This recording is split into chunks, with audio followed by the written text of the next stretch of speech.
On va retrouver Julia, parce que sur Internet, on va parler, on évoque cet hommage, on commémore les événements meurtriers d'il y a 2 ans. Et on en parlera sur France 2 et sur les autres chaînes du groupe d'ailleurs. Oui, en cette journée d'hommage et de commémoration, on trouve notamment sur Internet une série de portraits réalisés par le Nouvel Obs, une dizaine de rescapés des attentats qui ont frappé Paris. Regardez, hommes et femmes, ils ou elles se sont fait tatouer pour se souvenir, pour exorciser, pour évacuer le traumatisme. Ce sont ces tatouages et leurs témoignages que l'on découvre dans cette sélection. Sur leur corps, regardez, on peut voir des phénix, mais aussi la devise de Paris, qu'on a beaucoup entendue à ce moment-là, Fluctuanet Mergitur, phrase emblématique de soutien au lendemain des attentats. Et puis aussi cette date, évidemment, tatouée sur leur corps, 13 novembre. Ces victimes disent dans leur témoignage qu'ils veulent marquer leur chair de manière volontaire, de manière maîtrisée, contrôlée, pour laisser la place à ces tatouages.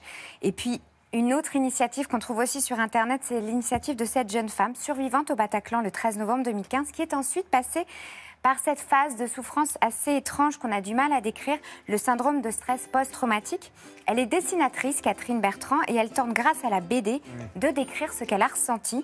Et en quelques planches, elle parvient vraiment à nous faire comprendre cet état, cette phase de sidération, l'éloignement que ça provoque. Tout ça, c'est sur Internet, Laurent, grâce au site de financement participatif Ulule notamment. Merci Julia.